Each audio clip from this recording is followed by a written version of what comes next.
दोस्तों, जैसा कि आप सब जानते ही हैं, साल 2024 में चैत्र नवरात्रि की शुरुआत 9 अप्रैल से हो चुकी है, जिसका समापन 17 अप्रैल 2024 को होगा। लेकिन दोस्तों, नवरात्रि का समापन तभी श्रेष्ठ होता है जब अष्टमी और नवमी तिथि के दिन कन्या पूजन की जाती है। कहा जाता है कि कन्या पूजन करने से व्यक्ति के जीवन में चल रही कष्ट परेशानियों से उसे मुक्ति मिल जाती है। और ज्योतिष शास्त्र में लिखा हुआ है कि अगर कोई व्यक्ति कन्या पूजन करता है और उस व्यक्ति के ऊपर कालसर्प दोष है या कोई व्यक्ति शनि की 7.5 ढैया से परेशान है, तो उसे इन सभी दोषों से मुक्ति मिल जाती है। दोस्तों, जैसा कि हमने आपको शुरुआत में ही बताया कि नवरात्रि के अष्टमी और नवमी को कन्या पूजन किया जाता है, और इस बार की जो अष्टमी है वह 16 अप्रैल दिन सोमवार को पड़ रही है। और हिंदू पंचांग के अनुसार इस बार की नवरात्रि की जो नवमी है वह 17 अप्रैल मंगलवार के दिन पड़ रही है। शास्त्रों के अनुसार अगर आप नवरात्रि में कन्या पूजन करते हैं तो इससे आपको माता रानी अभय प्रदान करती है। यानी किसी व्यक्ति के जीवन में बहुत ज्यादा तकलीफें हैं, कोई व्यक्ति अंदर से टूट चुका है और वह व्यक्ति केवल नवरात्रि में कन्या पूजन कर लेता है, तो इतना करने भर से माता रानी जी उस व्यक्ति को अपना आशीर्वाद दे देती है और उस व्यक्ति के जीवन के हर कष्ट को जड़ से नष्ट कर देती है। दोस्तों, वेद पुराणों में बताया गया है कि अगर कोई व्यक्ति नवरात्रि के 9 दिनों तक माता रानी जी के लिए व्रत रखता है, पूजा पाठ करता है, तो ऐसे व्यक्ति के लिए स्वर्ग के दरवाजे खुल जाते हैं। और दूसरी तरफ अगर कोई व्यक्ति नवरात्रि में कन्या पूजन करता है तो उस व्यक्ति को माता रानी के 9 अलग अलग स्वरूपों का आशीर्वाद मिलता है। नवरात्रि में कन्या पूजन का जो विधान होता है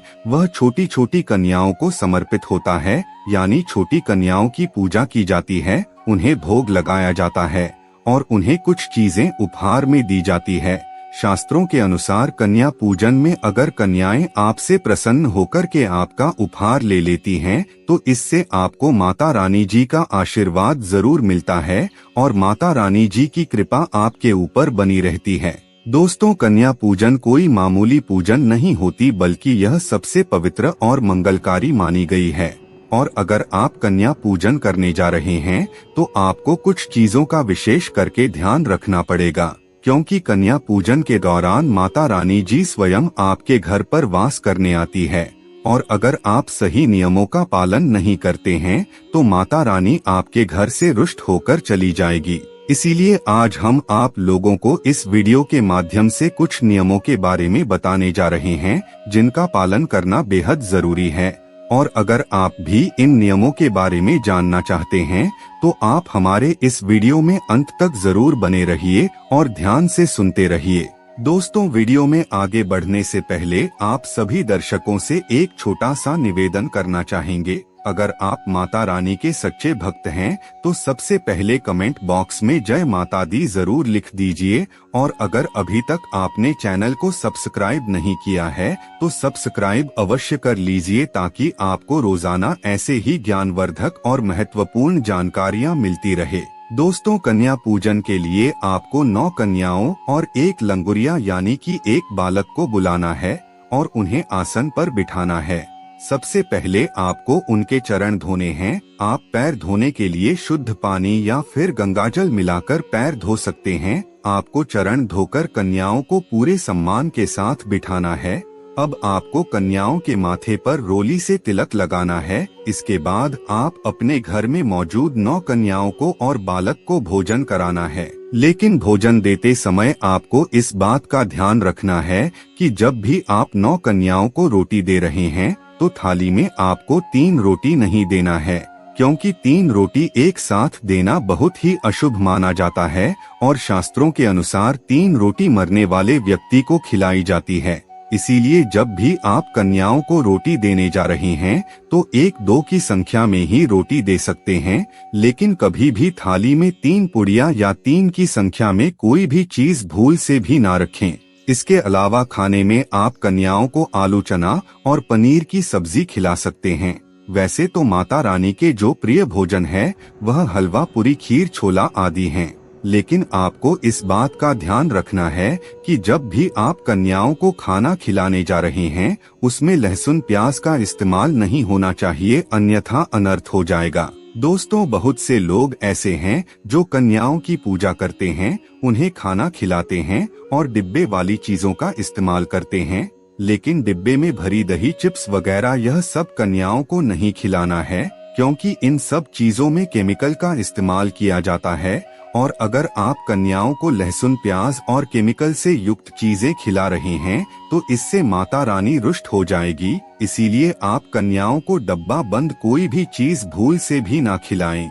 आपकी जानकारी के लिए बता दें, जब भी आपके घर पर कन्या पूजन होता है तो कन्याओं के रूप में माता रानी जी आपके घर पर आती हैं, और जब भी माता रानी जी आपके घर पर आती हैं तो ऐसे में आप उन्हें अपने हाथों से बना हुआ चीज खिलाएंगे, तो इससे माता रानी जी आपके घर में वास करेगी और आपको विशेष आशीर्वाद प्रदान करेगी।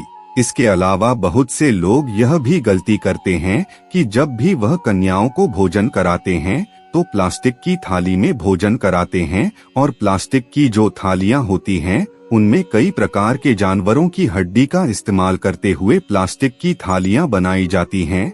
तो कभी भी कन्याओं को प्लास्टिक की थाली में भोजन मत कराइए और प्लास्टिक की चीजों का इस्तेमाल मत कीजिए।